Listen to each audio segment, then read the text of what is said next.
La estructura de ganancia es un término referido al manejo de los niveles eléctricos en un sistema de audio. Recordemos que, para recoger un sonido,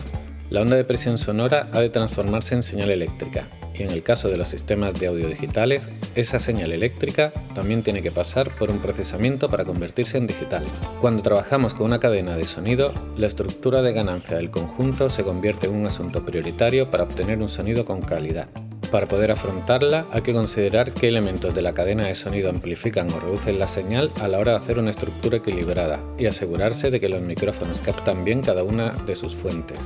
Esto es capital, puesto que si un micro está demasiado alejado del instrumento que va a recoger, estaremos forzados a aumentar su nivel de ganancia en el preamplificador, provocando así una subida de ruido innecesario que compense la falta de señal. Esto mismo lo podemos trasladar al ámbito digital, donde una conversión pobre en profundidad de bits puede generar una onda replicada al original con pérdidas, afectando así a la mezcla que queremos llevar a cabo. Es por esto que hay que asegurarse de que las tomas microfónicas son correctas y de que los conectores y cableado están en óptimas condiciones para que a cada uno de los canales de la mesa llegue la cantidad de señal óptima para su manejo. Como medida estándar, este nivel óptimo está en los 1,24 voltios para el ámbito de sonido profesional. Este voltaje equivale a más 4 dBu en los equipos de audio analógicos profesionales y a menos 14 dBFS en los digitales. Pues bien, lo ideal es trabajar con esos niveles promedio, dejando suficiente headroom para alojar ahí los diferentes picos de señal que se vayan produciendo, que serán tanto subidas de tensión eléctrica como la amplitud en la onda sonora resultante. Además, trabajando de esta manera con los faders en la posición 0 en la mesa de mezclas, tenemos un control real del ajuste de cantidad de la señal al deslizar estos controles, pues disponemos de todo el rango del fader, cosa que no sería posible si contamos, por ejemplo, con un fader a 0 con muy poca señal o con un fader en menos 20 con muchísima señal. Para llevar a cabo esta estructura de ganancia, tomamos señal de entrada de la fuente de nuestra mesa de mezclas y ajustamos la ganancia de entrada a la misma, de forma que si trabajamos en digital, la señal de entrada quede en un margen de entre menos 12 y menos 18 dB full scale, y si es analógico, en los más 4 dB. Una vez el nivel de señal es el correcto, mandamos la señal en prefader a nuestro máster y nos aseguramos a través del picómetro que el nivel de señal que sale de él está en los valores nominales correctos. Esta misma consideración la podemos contemplar con los monitores de escenario cuando le mandemos la señal sonora a través de buses o envíos auxiliares, para asegurarnos, a través de la ganancia de cada uno de ellos, que proyectan esa señal en los niveles correctos. A partir de este momento, situamos en la posición 0 tanto el canal de la mesa que recoge la señal como el máster y el bus o buses por donde hemos enviado la señal a monitores, mientras que el volumen de la PA, los monitores y cualquier otro altavoz de etapa de potencia involucrado en el proceso permanecen al mínimo. Con esa configuración soltamos el audio a través de la mesa y vamos subiendo el volumen de cada uno de los elementos autoamplificados que van a emitir la señal hasta que obtengamos la cantidad de volumen adecuada para el tipo de equipamiento, evento y sala o espacio en el que se esté desarrollando la actividad. En el caso de las etapas, subimos el nivel de entrada de estas hasta que los altavoces que estén conectados a ellas comiencen a emitir la señal, y cuando ésta pierda la linealidad porque la etapa muestra índices de saturación, reducimos ese nivel de entrada en la etapa, dejando así un margen previo a esa distorsión de la señal. Aparte de este método, también podemos trabajar con señales de entrada a la mesa que sean particularmente reducidas, con unos envíos muy bajos y mucho headroom en el máster,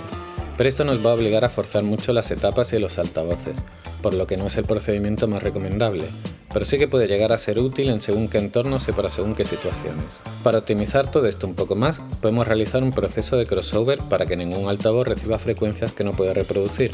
y del mismo modo tenemos que tener en cuenta el ángulo de dispersión de los altavoces y su correcta colocación para implementar de la mejor manera posible esta estructura de ganancia. Volviendo al concepto de crossover, podemos definirlo como un proceso aplicado a la salida de audio en una cadena de sonido, por el cual vamos a dirigir la señal sonora a diferentes vías en base a sus diferentes rangos de frecuencia.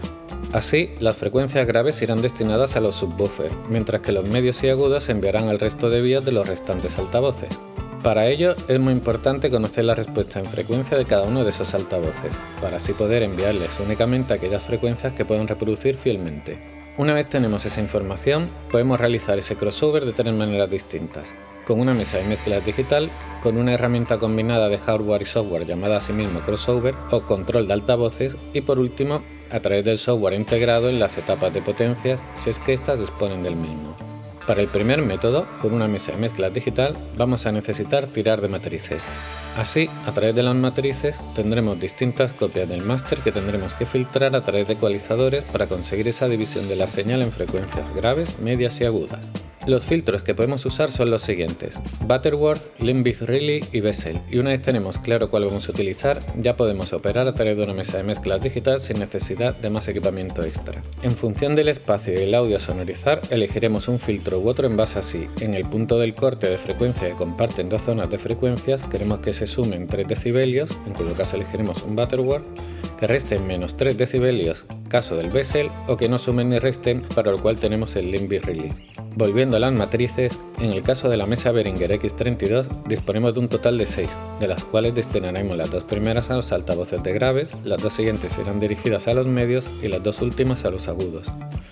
Para agrupar estas matrices de 2 en 2 no tenemos más que linkar automáticamente los canales impares con los que se encuentran a sus respectivas derechas, de forma que la configuración de uno de ellos se traslada automáticamente a aquel al que está emparejado, y así el filtro que usemos en uno aparecerá en el otro canal en la misma medida y con los mismos parámetros. Con esto en mente, nos dirigimos a uno de los canales de las dos matrices que irán destinadas a las vías graves y seleccionamos un filtro, por ejemplo un Limbic-Riley 24, y ajustamos una frecuencia de corte de agudos de 120 Hz. Y en función de lo que nos indique la documentación de nuestro subwoofer, situamos otro filtro como el anterior, justo en la frecuencia mínima que puede reproducir, y así evitamos posibles clips que se puedan dar por debajo de esta. Ahora solo queda mandar la señal a los subgraves y comprobar que hemos operado correctamente. Con las matrices 3 y 4 operamos de manera idéntica, pero cambiando los parámetros de los filtros, recortando a partir de los 100 y los 1000 Hz por ejemplo, siempre apoyándonos en la ayuda visual que nos va a brindar la pantalla de la mesa digital para poder situar cada filtro de frecuencias de la forma más precisa. Una vez hemos aislado las frecuencias medias, vamos a las matrices restantes y les aplicamos el mismo filtro para separar las frecuencias agudas del resto, partiendo de los 1000 kHz del ejemplo anterior y situando otro Limbic-Riley justo en el tope de rango de frecuencia del altavoz al que vaya dirigido. Hecho esto, comprobamos que la reproducción de agudos es correcta y la complementamos con las demás matrices, que nos darán el resto de frecuencias. El segundo método para llevar a cabo esta división de frecuencias es a través de un crossover, esto es, un elemento de la cadena de sonido que recibe la señal de sonido y la divide según sus rangos frecuenciales en base a la configuración que le indiquemos, que variará según el equipamiento de altavoces con el que contemos, bien sea un 2.1, un 3.1, etc. Así, no tenemos más que mandar la señal L y R de la mesa de mezclas al input del crossover y en su menú asignarle el tipo de equipamiento ya comentado y conectar nuestros altavoces y etapas a los outputs del crossover según correspondan a graves, medios o agudos. Ahora será el propio dispositivo quien enviará la señal dividida a los altavoces apropiados. Si queremos realizar este mismo proceso con etapas de potencia, necesitaremos que éstas dispongan de un software para la gestión y el procesamiento de la salida de las mismas. Con esta herramienta podemos trabajar con filtros como con la mesa de mezcla y hacer cortes frecuenciales en las salidas pertinentes que estén conectadas con los altavoces que van a recibir según qué tipo de frecuencia. También aquí va a ser prudente trabajar siempre con el mismo tipo de filtro y de orden como ya se vio anteriormente en el primer método. Una configuración apropiada podría ser, por ejemplo, una etapa de potencia con dos salidas, estando una de ellas vinculada a un subwoofer que está linkado con otro para ofrecer los graves, que otra salida esté destinada a otros altavoces linkados entre sí para la reproducción de medios, y una segunda etapa cuyos dos canales de salida estén vinculadas con altavoces de agudos. En este caso, cada uno de los canales de la primera etapa tendrían que ser configurados individualmente, para que uno de ellos solo ofrezca graves y el otro las frecuencias medias, mientras que en la segunda etapa, los filtros que apliquemos a través del software deberían aislar los agudos.